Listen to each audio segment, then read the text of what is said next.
মানুষের ব্যক্তিগত স্বাধীনতা আজকের যুগে হরণ হওয়ার পথে। সবাই বলে যে স্বাধীন নাকি, আমরা নাকি স্বাধীন, মানুষ নাকি স্বাধীন, আধুনিক যুগে প্রবেশ করেছি, এখন নাকি স্বাধীনতার যুগ, বাক স্বাধীনতার যুগ। কিন্তু আমি আপনাকে একটি সংক্ষিপ্ত আকারে দেখিয়ে দিয়া যে আপনি কতটা পরাধীন। যেমন আপনি বিবাহ করবেন, এটা কিন্তু একজন মানুষের ব্যক্তিগত স্বাধীনতা। যে মানুষ স্বাধীন, আজাদ, গোলাম নয়, কৃতদাস নয়, কারো দাস কারো গোলাম নয়, সে কখন বিয়ে করবে এই বিষয়ে সে স্বাধীন। ইসলাম মানুষের এই ব্যক্তিগত স্বাধীনতা স্বীকার করে। একজন মানুষ কয়টা সন্তান নিবে এ বিষয়ে সে স্বাধীন, কেননা সন্তানের রিজিকের দায়িত্ব কার? আল্লাহ। যখন আপনাকে বাধ্য করা হবে দুইটা সন্তান নিতে, তার মানে আপনি গোলাম, দাস, কৃতদাস, আপনার স্বাধীনতা আর নাই। আপনাকে এমনভাবে বাধ্য করা হবে যে সারা পৃথিবীতে ইহুদি খ্রিস্টান কান্ট্রিগুলোতে সবই নর্মাল ডেলিভারি, আর আপনার বাংলাদেশে সবই সিজার। অথচ আজ থেকেও 15-20 বছর আগে আপনাদের বাপ মা 8-9 জন 10 জন সন্তান হয়েছে, নর্মাল ডেলিভারি, কোনো সমস্যা হয়নি। ঢেকিতে পাড় দিচ্ছিল, সন্তান জন্মের ব্যথা উঠেছে, এসে সন্তান জন্ম দিয়েছে, কি আবার ঢেকিতে পাড় দিয়েছে। এরকম অহরহ ঘটনা আছে। এখনো যদি সব মেডিকেল হাসপাতালগুলো বন্ধ হয়ে যায়, তাহলে দেখবেন আবার নর্মাল ডেলিভারি হচ্ছে। ডাক্তারের কাছে যাবেন, ডাক্তার কোনো সময় উৎসাহ দিবে না নর্মাল ডেলিভারি, খালি বলবে যে সিজার করা লাগবে, সিজার করা লাগবে, সিজার করা লাগবে। কেননা ওখানে ডাক্তারের ইনকাম আছে, আর সিজার হলে 3টার বেশি সন্তান নিতে পারবেন না। তাহলে নারীর আসল অধিকার এটা নয় যে তাকে আপনি 18-20 বছর বয়সের আগে বিয়ে করতে দিবেন না, তার কারণে সে পার্কে আর বিভিন্ন উদ্যানে অবৈধ সম্পর্কে লিপ্ত হবে, বাচ্চাকে ডাস্টবিনে ফেলবে, কারো রুমে বেড়াতে গিয়ে ধর্ষিতা হবে, তারপরে বাপ মা কান্নাকাটি করবে কি জন্য আমার মেয়ে ধর্ষিতা হলো। এটা নারীর অধিকার না উপযুক্ত বয়সে বিবাহ দিতে পারাটা অধিকার? বিবাহ দিতে পারাটা অধিকার। পতিতা নয়, স্বামীর স্ত্রী হিসেবে থাকতে চাই। যখনই আপনি ঘর থেকে বের হবেন, কোনো মেয়ে যখনই ঘর থেকে বের হবে, তখনই সে বাড়িতে বলছে যে আমি স্বামীর দাসত্ব করব না, স্বামীর অধীনে থাকব না। কিন্তু স্বামীর অধীনে থাকা স্বাধীনতা না বসের অধীনে থাকা স্বাধীনতা? স্বামীর খেদমত করা স্বাধীনতা না অফিসের বসের খেদমত করা স্বাধীনতা? স্বামীর বিছানায় যাওয়া স্বাধীনতা না অফিসের বসের বিছানায় প্রমোশনের আশায় যাওয়া স্বাধীনতা? এই যে জিনিসগুলো, যেটা আমাদের মা এবং বোনেরা অনুভব করতে পারে না, যে আসলে কোনটা স্বাধীনতা, আসলে কোনটা মর্যাদা, আসলে কোনটা সম্মান। মুসলমানের আদম সন্তানের শরীরের লোম পর্যন্ত, চুল পর্যন্ত বিক্রি করা হারাম। এটা কি জানেন? মানুষের চুল বিক্রি করা কি হারাম?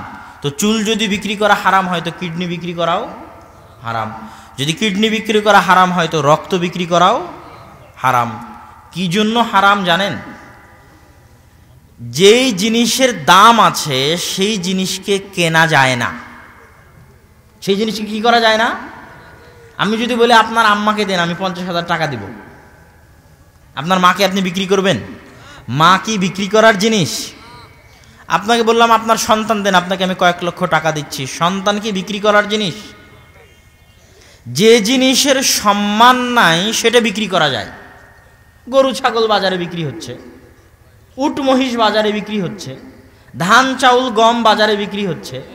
তাহলে যার সম্মান নাই, যেটা পণ্য দ্রব্য, যেটার দামাদামি করা যায়, এ ভাই 50 টাকা, না ভাই 50 টাকা, ভাই 40 টাকা, মানে এই জিনিসটার মূল্য নাই, প্রাণ নাই, জীবন নাই, তাই সেটা নিয়ে দামাদামি হচ্ছে, তর্ক বিতর্ক হচ্ছে, কেননা ওটার কোনো মূল্য নাই।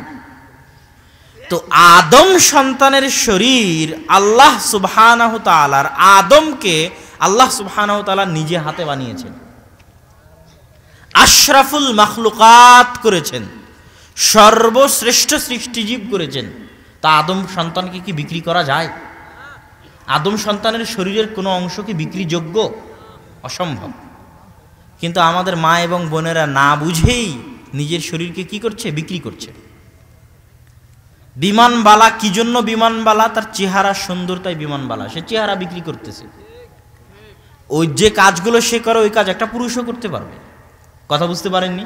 তাহলে সে কোন যোগ্যতাটা বিক্রি করতেছে? চেহারা সুন্দর হওয়ার যোগ্যতাটা বিক্রি করতেছে, মানে চামড়া বিক্রি করতেছে। একটা মেয়ে অ্যাডে আসতেছে, অ্যাডভার্টাইজে আসতেছে, একটা মেয়ে রিসিপশনে দাঁড়াচ্ছে, এমন কোনো কোম্পানি নাই ঢাকা শহরে, ময়মনসিংহ শহরে, শেরপুর শহরে এমন কোনো শপিং মল নাই যেখানে রিসিপশনিস্ট মহিলা নাই। বাংলাদেশ তো দূরে থাক, সৌদি আরবও যদি এখন যান, সৌদি আরবের সব রিসিপশনিস্ট মহিলা। এখন দরজার পাশে দরজা খোলার জন্য মহিলা দাঁড়িয়ে আছে। কি জন্য? এটা মার্কেটিংয়ের একটা পদ্ধতি।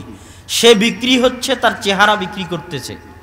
আর আধুনিক মার্কেটিং পদ্ধতি হচ্ছে বস্তুবাদী মার্কেটিং পদ্ধতি।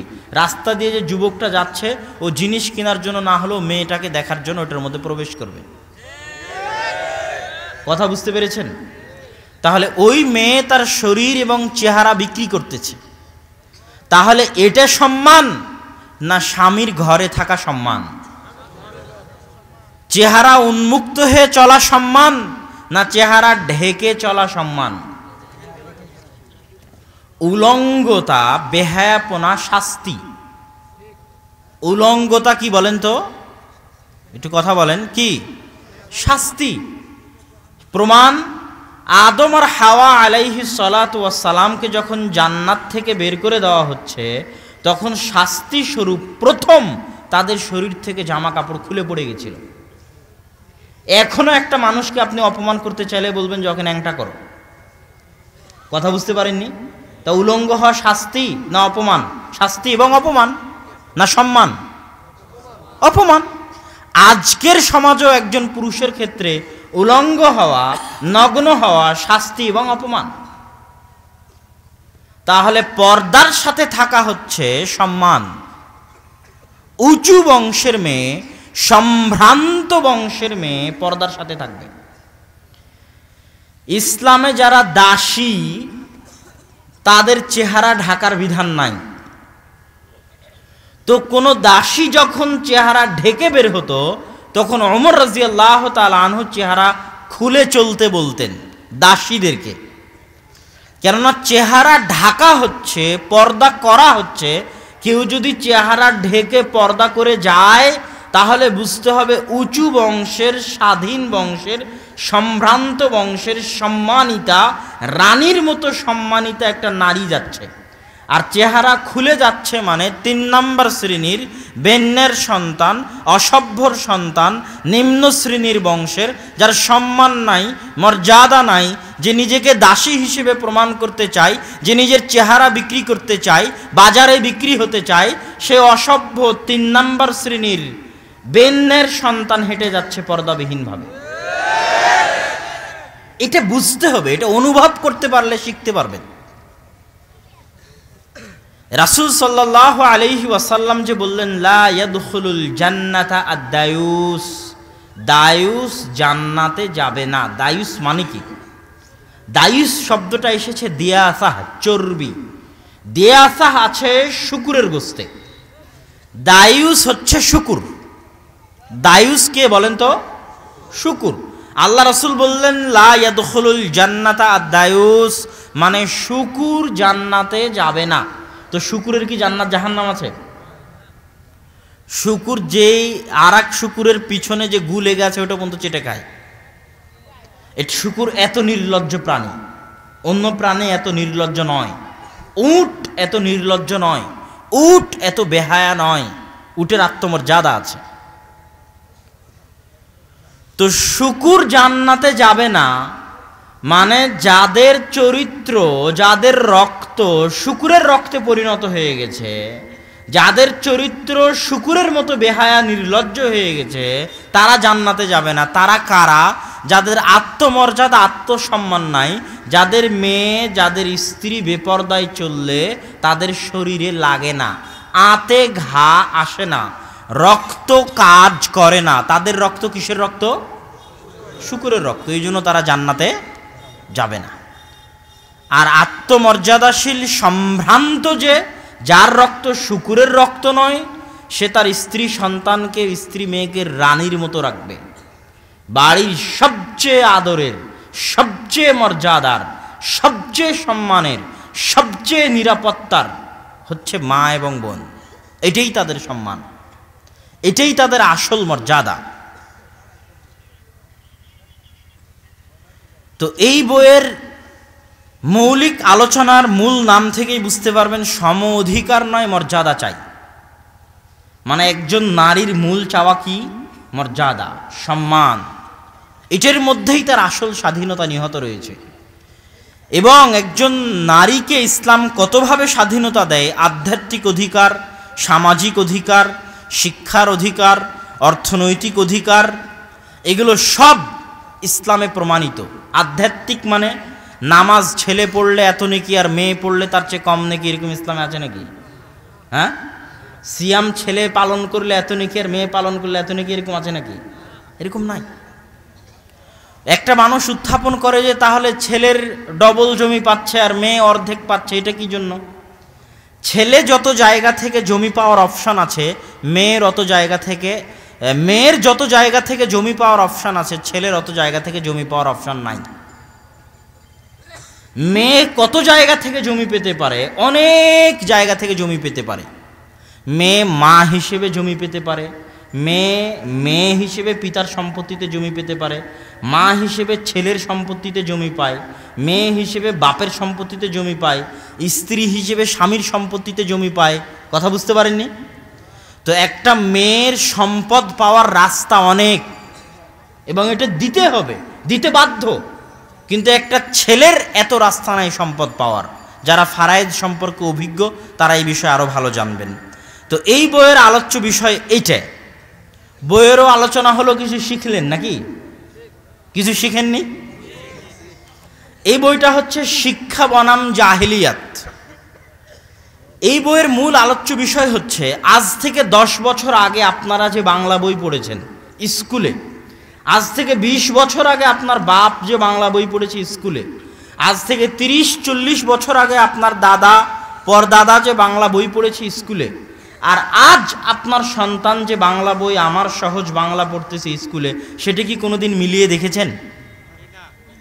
আপনার কিন্তু মিলিয়ে দেখা উচিত যে আজ থেকে 15-20 বছর আগে সিলেবাসে কি ছিল আর আজ কি আছে। আজ থেকে 30-40 বছর আগে স্কুলের একটা সিলেবাসে কি শেখানো হতো আর এখন কি শেখানো হচ্ছে। আগে কয়টা ধর্মের ঘটনা ছিল? মুহাম্মদ সাল্লাল্লাহু মিথ্যাই থাক, বুড়ির ঘটনা মিথ্যাই থাক ছিল তো। কথা বুঝতে পারেননি? মুহাম্মদ সাল্লাল্লাহু আলাইহি ওয়াসাল্লামের কাটার যে ঘটনা মিথ্যাই ঘটনা, কিন্তু ছিল তো, ছিল না? কাজী নজরুল ইসলামের কয়টা, ইসলামের কবিতা কয়টা, সূরা ফাতিহার অনুবাদ হামদের কবিতা কয়টা ছিল, আর এখন হিন্দুয়ানি সংস্কৃতির গরুর পূজা করার গল্প কয়টা আছে? কোনোদিন খোঁজ নিয়ে দেখেছেন? সিলেবাসে গরুর পূজা করার গল্প আছে, গরুর পূজা। পরকীয়ার গল্প শেখানো আছে রবীন্দ্রনাথ ঠাকুরের। তো বর্তমান সিলেবাসগুলো শিক্ষা না অজ্ঞতা? জাহিলিয়াত মানে কি? জাহিলিয়াত মানে অজ্ঞতা, মূর্খতা। রাসূল সাল্লাল্লাহু আলাইহি ওয়াসাল্লাম জাহিলিয়াতের যুগে প্রেরিত হয়েছেন।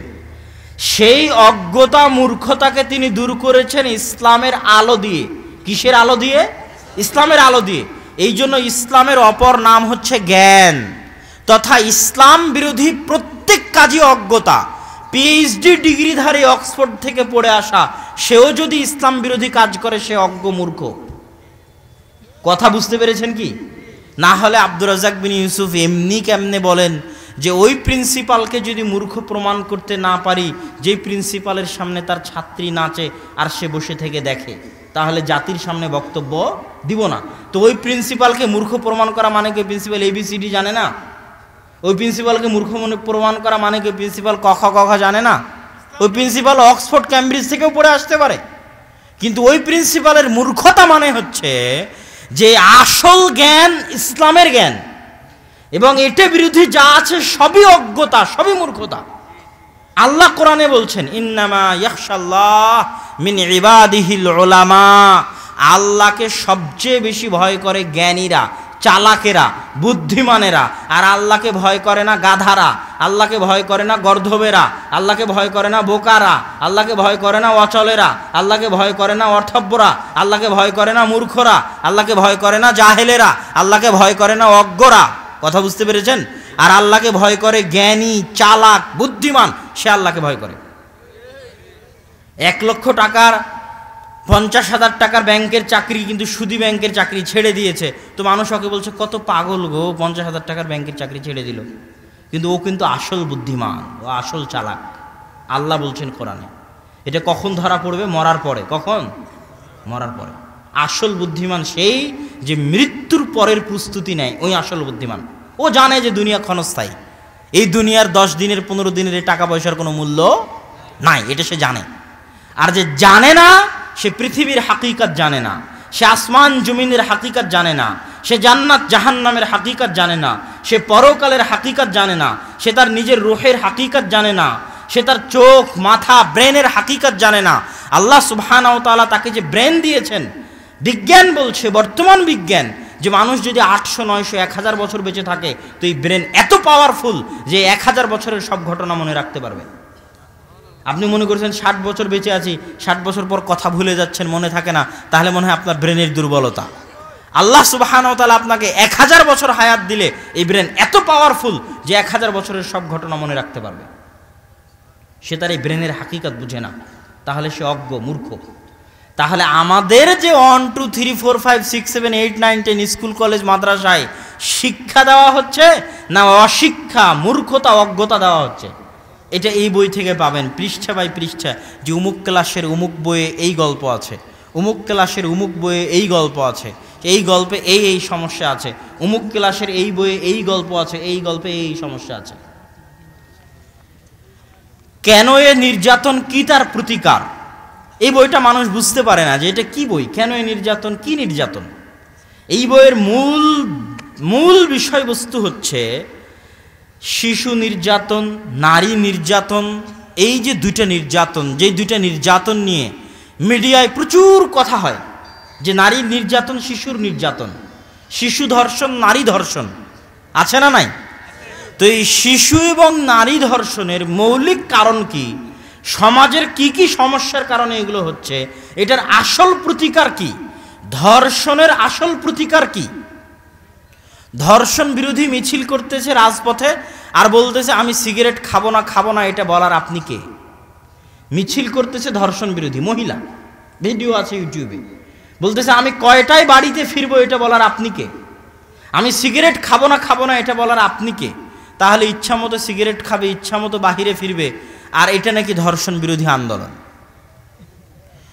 রোগ, করোনা ভাইরাসের সময় রোগ প্রতিরোধ ক্ষমতার আলোচনা হচ্ছে না?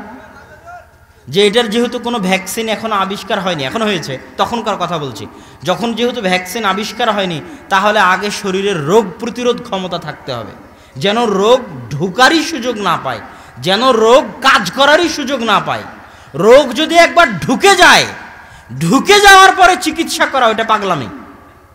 তো ইসলাম তো আর পাগল নয়। আল্লাহর ধর্ম কি পাগলের ধর্ম? আল্লাহ সুবহানাহু ওয়া তাআলা বলেছেন হাকিমুন আলিম, মহাপরাজ্ঞাময়, মহাজ্ঞানী। উনি সমাজের মধ্যে ধর্ষণের রোগ যেন ঢুকতেই না পারে, এই জন্য ওনার বিধান। সমাজের মধ্যে জেনার রোগ যেন ঢুকতেই না পারে, এই জন্য ওনার বিধান। এই জন্য পর্দার কথা, এই জন্য একাকী সফরের নিষেধাজ্ঞা, এই জন্য চক্ষু নিচু করার কথা, এই জন্য অবৈধ সম্পর্কে হারামের কথা, এই জন্য প্রেম হারামের কথা। কেন? আল্লাহ জানে, তুমি তো জাহেল, তোমার বয়স তো 60 বছর, তুমি কি জানো পৃথিবীতে কি হয়েছিল গত লাখ লাখ বছরে, কাল কি হবে তুমি কি জানো? তোমার তো কোনো ক্ষমতা নাই। এখনই প্যারালাইসিস হলে মেডিকেলে পড়ে থাকবা, করোনা ভাইরাস হলে শ্বাসকষ্ট হয়ে মারা যাবা, তুমি কি চাই জানো? আল্লাহ জানে, আল্লাহ সুবহানাহু ওয়া তাআলা জানে। যদি বিপর্দা হয়ে চলে তাহলে ধর্ষণের রোগ ঢুকে গেল, যদি সমাজে অবৈধ সম্পর্ক থাকে তাহলে ধর্ষণের রোগ ঢুকে গেল। তাহলে আগে এগুলোর রাস্তা বন্ধ হতে হবে যেন ধর্ষণের রোগ নাই ঢুকে। এই রাস্তা যখন বন্ধ হয়ে গেল, এবার যদি কেউ ধর্ষণ করে ওকে হত্যা করো, ওটা হলো প্রতিকার। তাহলে এই যে যারা সমাজবিদ বলে দাবি করতেছে, জ্ঞানী বলে দাবি করতেছে, আর বলতেছে কখন বাইরে বের হব, কি পোশাক পরবো, এটার সাথে ধর্ষণের কোনো সম্পর্ক নাই, এরা অজ্ঞ, মূর্খ, জাহেল। এদের জ্ঞানের বিন্দু সরিষা সম পরিমাণে এদের কাছে নাই। এই আলোচনার বিষয়বস্তু হচ্ছে এই 3টা বই। কিন্তু আব্বুও কোনোদিন মানুষের সামনে খুলে বলতে পারে না যে কি আছে এই বইয়ে, মানুষও বুঝতে পারে না যে আছে কি এই 3টে বইয়ে। মিন্নাতুল বাড়িতে কি আছে মানুষ মোটামুটি জানে, আইনে রাসূল 2 অধ্যায়ে কি আছে তা মানুষ মোটামুটি জানে, কিন্তু এই 3টা বইয়ে একজন মহিলা মানুষের লেখা, এই 3টা বইয়ে আসলে কি আছে এটা অনেকেই জানে না, কিন্তু অনেক গুরুত্বপূর্ণ বিষয়বস্তু আছে। তো সম্মানিত উপস্থিতি, এছাড়া আপনাদের সামনে যে বইগুলো রয়েছে, একটি পরিবার গঠন করতে কি কি প্রয়োজন সেটা আদর্শ পরিবারে আছে।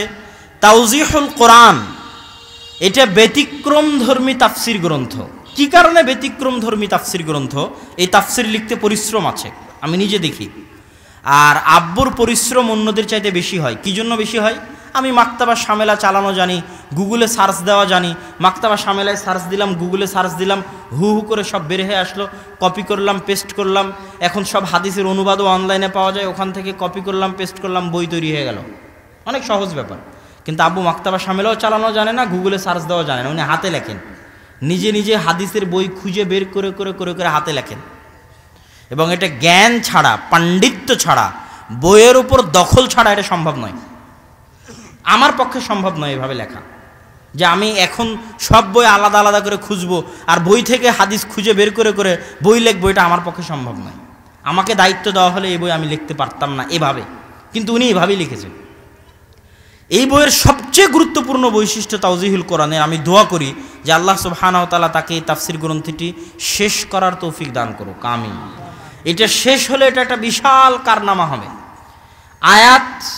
আয়াতের শাব্দিক অর্থ, আয়াতের বাক্যের বিশ্লেষণ আরবি গ্রামারগত দিক থেকে, তারপরে ওই আয়াতের সমর্থবোধক আয়াত কোরআনে আর কোথায় কোথায় আছে সেই আয়াতগুলো, ওই আয়াতের অধীনে কি কি সহি হাদিস আছে সেই সহি হাদিসগুলো, ওই আয়াতের অধীনে কি কি জয়ীফ হাদিস আছে বিভিন্ন তাফসির গ্রন্থে সেই জয়ীফ হাদিসগুলো, ওই আয়াতের অধীনে কোন মুফাসসির কি বলেছেন সেই তাফসিরগুলো, ওই আয়াতের সারমর্ম এবং মন্তব্য।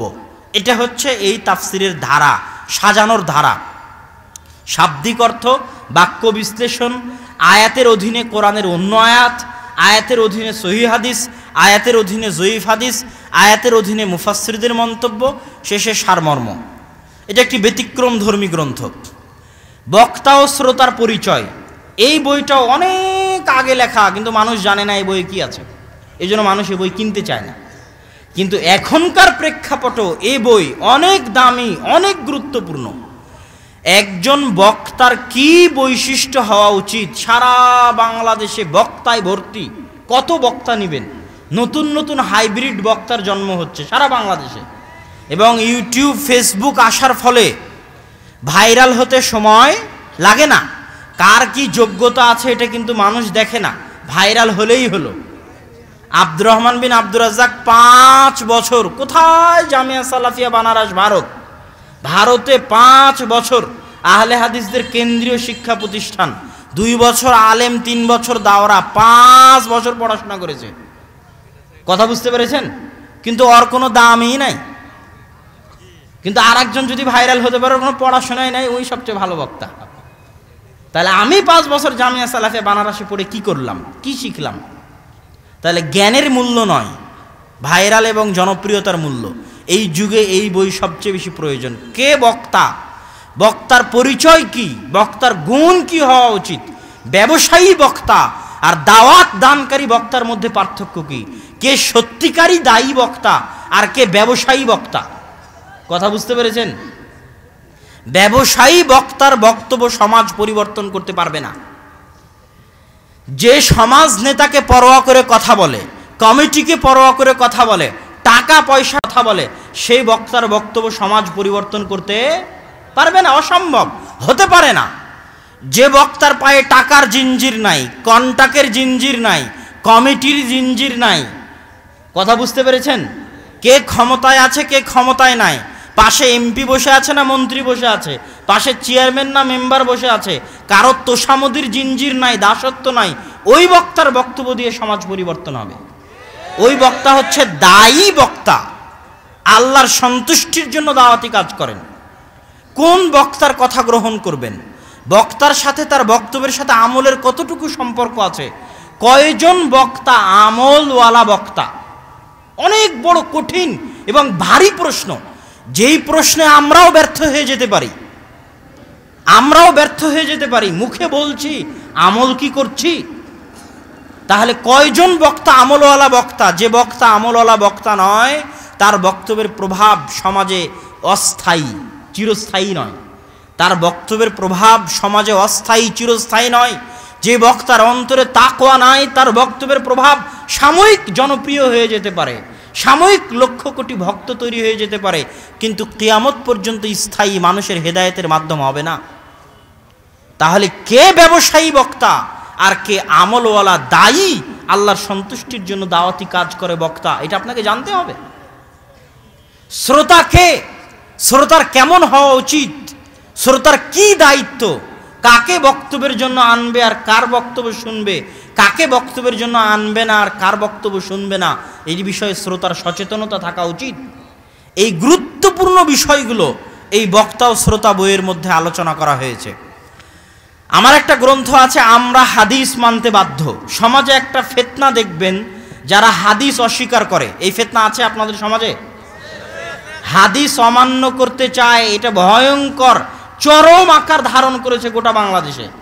বড় বড় বক্তা, যারা বিখ্যাত বক্তা বাংলাদেশের, তারা পর্যন্ত এই সমস্ত মুতাজিলা হাদিস অস্বীকারী, কোরআন ফাউন্ডেশন, আহলে কোরআন নামে তৈরি হওয়া ভুইফোড় এই সংগঠনগুলোর পৃষ্ঠপোষকতা করতেছে, যারা হাদিসকে অস্বীকার করে, যারা কি করে, হাদিসকে অস্বীকার করে।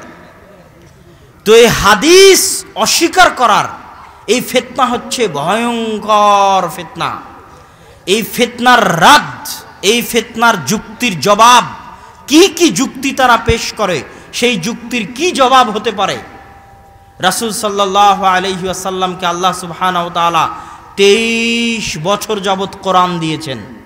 কোরআন একবারে অবতীর্ণ হতে পারত না, কথা বলতে হবে ভাইরা, কোরআন একবারে অবতীর্ণ হতে পারত না আসমান থেকে, পারত। অনেক আসমানি কিতাব তো একবারে অবতীর্ণ হয়েছে। 23 বছর আল্লাহর রাসূলের কষ্ট করার কি প্রয়োজন, একবারেই তো অবতীর্ণ হতে পারত। তার মানে 23টা বছর আল্লাহ রাসূল যে কষ্ট করেছেন ওটার দাম আছে, ওটার কি আছে, দাম আছে। কি দাম? ওই 23টা বছর আল্লাহ রাসূল কোরআনের ব্যাখ্যা করেছেন। কি করেছেন? কোরআনের, কথা বলতে হবে, কোরআনের কি করেছেন? ব্যাখ্যা করেছেন। তাহলে আজ 1400 বছর পরে আমি যদি বলি শুধু কোরআন দলিল, কোরআন বাদে কিছু মানব না, তাহলে আল্লাহ রাসূলের 23 বছর কই গেল? 23 বছরের আল্লাহ রাসূলের পরিশ্রম কই গেল? ফাও, কোনো গুরুত্ব নাই, কোনো মূল্য নাই। ওই 23 বছরের আল্লাহ রাসূলের পরিশ্রমই হচ্ছে হাদিস। ওই 23 বছরের আল্লাহ রাসূলের পরিশ্রমী কি? হাদিস। এই জন্য মানুষ হাদিস মানতে বাধ্য। হাদিসের অপমান অসহনীয় অপমান। এবং যারা ফেরকায়ে নাজিয়াহ, মুক্তিপ্রাপ্ত জামাত, তারা ওরাই যারা হাদিসের ওপর আমল করে এবং হাদিসের সংরক্ষণ করে। এবং মুহাদ্দিসিনে কেরাম যে পরিশ্রম হাদিসের পিছনে দিয়েছেন, পৃথিবীর সমস্ত ইঞ্জিনিয়ার একত্রিত হয়ে ইঞ্জিনিয়ারিং শাস্ত্রের পিছনে, পৃথিবীর সকল ডাক্তার একত্রিত হয়ে ডাক্তারি শাস্ত্রের পিছনে, পৃথিবীর সকল বিজ্ঞানী একত্রিত হয়ে বিজ্ঞান শাস্ত্রের পিছনে, পৃথিবীর সকল ভাষাবিদ একত্রিত হয়ে ভাষার পিছনে অত পরিশ্রম করেনি পৃথিবীর মুহাদ্দিসেরা আল্লাহ রাসূলের হাদিসকে সংরক্ষণ করার জন্য যে পরিশ্রম করেছেন। আল্লাহ রাসূলের হাদিস তো মুখস্থ করেছেন, ওই হাদিস কারা বর্ণনা করেছে তাদের নাম মুখস্থ করেছেন, ওই বর্ণনাকারী কত সালে জন্মগ্রহণ করেছে সেটা মুখস্থ করেছেন, কত সালে মৃত্যুবরণ করেছেন সেটা মুখস্থ করেছেন, ওই বর্ণনাকারীর শিক্ষক কে কে তাদের নাম মুখস্থ করেছেন, ওই বর্ণনাকারীর ছাত্র কে কে তাদের নাম মুখস্থ করেছেন, ওই বর্ণনাকারীর শিক্ষকের জীবনী মুখস্থ করেছেন, ওই বর্ণনাকারীর ছাত্রের জীবনী মুখস্থ করেছেন, ওই বর্ণনাকারী কি করত, কোথায় যেত, কি খেত, সত্যবাদী না মিথ্যাবাদী, চলবে না তার পুরো জীবনী মুখস্থ করেছেন। এই হাজার হাজার হাদিসের লক্ষ লক্ষ রাবীর পূর্ণাঙ্গ জীবনী এখন পর্যন্ত অক্ষত অবস্থায় আছে। বিশাল অপূরণীয় অসম্ভব খিদমত মুহাদ্দিসরা আঞ্জাম দিয়েছেন। হাদিস শাস্ত্রের উপর কথা উত্থাপন করা অনেক কঠিন, এত সহজ নয়। হাদিস শাস্ত্র ঠুনকো জিনিস নয় যে আমি ফু দিব, ফু দিয়ে হাদিস শাস্ত্র উড়িয়ে দিব। হাদিস শাস্ত্র এরকম ঠুনকো জিনিস নয়। এই বই পড়লে আপনি যারাই হাদিসের উপর বিভিন্ন রকমের যুক্তি উত্থাপন করে হাদিসকে দুর্বল করতে চায় তাদের জবাব আপনি খুঁজে পাবেন। আল্লাহ সুবহানাহু ওয়া তাআলা আপনাকে এই সমস্ত বইগুলো পড়ে জ্ঞান অর্জন করার তৌফিক দান করুক, আল্লাহুম্মা আমিন। আমি আমার আলোচনার দিকে ফিরে আসতেছি। যুবক ভাইদেরকে লক্ষ্য করে, মা এবং বোনদেরকে লক্ষ্য করে যে গুরুত্বপূর্ণ কথা, যুবক ভাইদেরকে লক্ষ্য করে প্রথম গুরুত্বপূর্ণ কথা হচ্ছে আল্লাহ সুবহানাহু ওয়া তাআলা মানুষকে আবাসা এমনি সৃষ্টি করেননি, খেল তামাশা হিসেবে সৃষ্টি করেননি। একটা ছোট বাচ্চা নদীর ধারে গেল, নদীর ধারে গিয়ে একটা বালু দিয়ে ঘর তৈরি করলো, তারপরে সেটা ভেঙে দিয়ে চলে আসলো। ওই ঘর তার কাছে যেমন খেল তামাশা, এরকম খেল তামাশা করে আল্লাহ সুবহানাহু ওয়া তাআলা আদম সন্তানকে সৃষ্টি করেননি। আজকে এখানে যে প্রোগ্রাম হচ্ছে, এই প্রোগ্রাম কি খেল তামাশা? এই প্রোগ্রামের পিছনে কত মানুষের পরিশ্রম আছে, নিয়ম কানুন আছে, অনুমতি আছে, টাইম টেবিল আছে, বক্তাদের সাথে যোগাযোগ আছে, প্যান্ডেল তৈরি আছে, নিয়ম কানুন আছে। তাহলে এই প্রোগ্রামের জন্য যদি এত প্রস্তুতি থাকে, আল্লাহ আপনাকে এমনি সৃষ্টি করবে কোনো প্রস্তুতি ছাড়াই? আপনি এমনি দুনিয়াতে এসেছেন, আপনার পিছনে কিছুই নাই, আপনার কাজকর্মের কোনো হিসাব নাই, কোনো জবাবদিহিতা নাই। এই প্রোগ্রামে আমি বক্তব্য দিয়ে চলে যাব, জবাবদিহিতা হবে না, আমি কে বক্তব্য দিতে আসলাম সরকার দেখবে না, এরকম কি? আর আপনি দুনিয়াতে এমনি আসবেন, এমনি চলে যাবেন, কেউ দেখবে না? আল্লাহ আপনাকে এমনি সৃষ্টি করেছেন। আল্লাহ সুবহানাহু ওয়া তাআলা এত সুচারুরূপের ম্যানেজমেন্টের অধিকারী যে আল্লাহ সুবহানাহু ওয়া তাআলা আপনাকে অপরাধী প্রমাণ করার জন্য, আপনার হিসাব নেওয়ার জন্য, আপনার জবাবদিহিতা নেওয়ার জন্য এমন ভয়ঙ্কর এমন বিস্ময়কর পদ্ধতি অবলম্বন করেছেন, আপনি হতবাক হয়ে যাবেন। আল্লাহ সুবহানাহু ওয়া তাআলা কোরআন মাজিদে বলছেন, আল ইয়াউমা নাখতিমু আলা আফওয়াহিহিম, আজ মানুষের মুখে সেলাই করে দেওয়া হবে। চামড়ার এই মুখ কি করে দেওয়া হবে? সেলাই করে দেওয়া হবে। কথা বলবে হাত। বিশ্বাস করবেন কেমনে যে হাত কেমনে কথা বলে? কি বলে এটা? হাস্যকর জিনিস নাকি?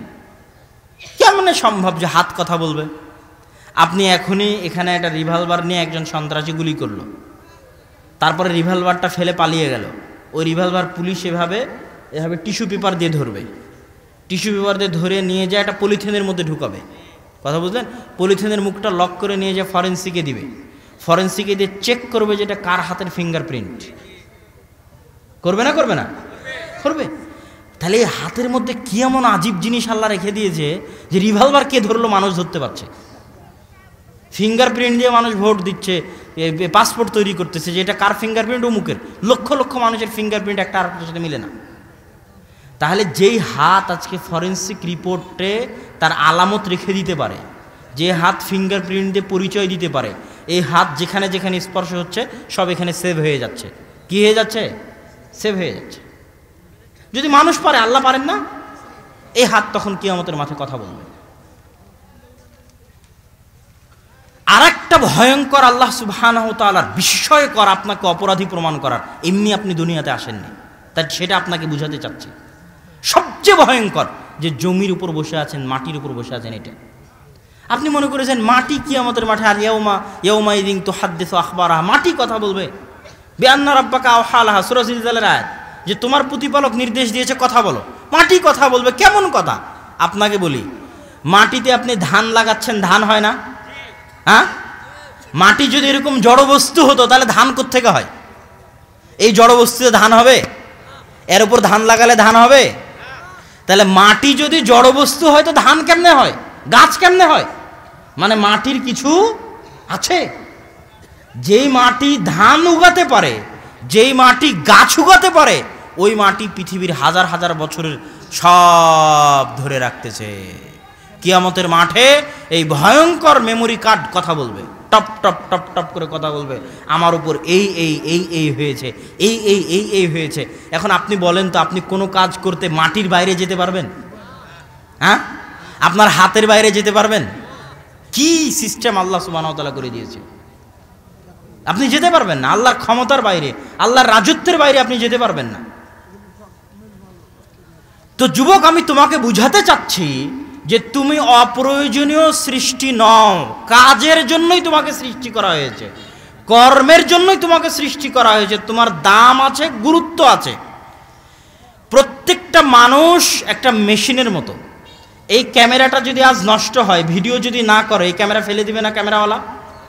এই মাইক যদি কাজ না করে, পুরো অকেজো হয়ে যায়, একে ফেলে দিবে না? কথা বলছেন না কেন? ফেলে দিবে। তাহলে একটা মানুষ, তাকেও কাজ করতে হবে। যেমন আজকে এখানে অনেক মানুষ আছে মিস্ত্রি, যে হয়তো আজকে একটা ইট গেঁথে তুলেছে একটা দেওয়াল, তাহলে আজ সারাদিনের তার উৎপাদন হচ্ছে একটা দেওয়াল। এখানে একজন ভ্যান চালক বসে আছে, সে আজকে 10 কিলোমিটার ভ্যান চালিয়েছে, দিয়ে 100 টাকা ইনকাম করেছে। আজ সারাদিনে তার উৎপাদন হচ্ছে 10 কিলোমিটার ভ্যান চালানো আর 100 টাকা ইনকাম করা। এখানে আমি আব্দুল্লাহ বিন আব্দুর রাজ্জাক দীর্ঘ ঢাকা থেকে এখানে আসেছি, বক্তব্য দিচ্ছে, এটা আমার আজকের দিনের উৎপাদন। কি উৎপাদন? আর একটা যুবক সারাদিন বসে থেকে ফেসবুক চালাচ্ছে, পাবজি, ফ্রি ফায়ার, গেম, স্ল্যাপের নিচে, খেতার নিচে, বাড়িতে, মাঠে। ওর সারাদিনের উৎপাদন কি? ওই সারাদিন কি উৎপাদন করলো? হ্যাঁ, সারাদিন তার উৎপাদন হচ্ছে জিরো। তার মানে সে হচ্ছে অচল, অকেজো, অথর্ব, নষ্ট হওয়া যন্ত্র। ওকে ডাস্টবিনে ফেলে দিতে হবে।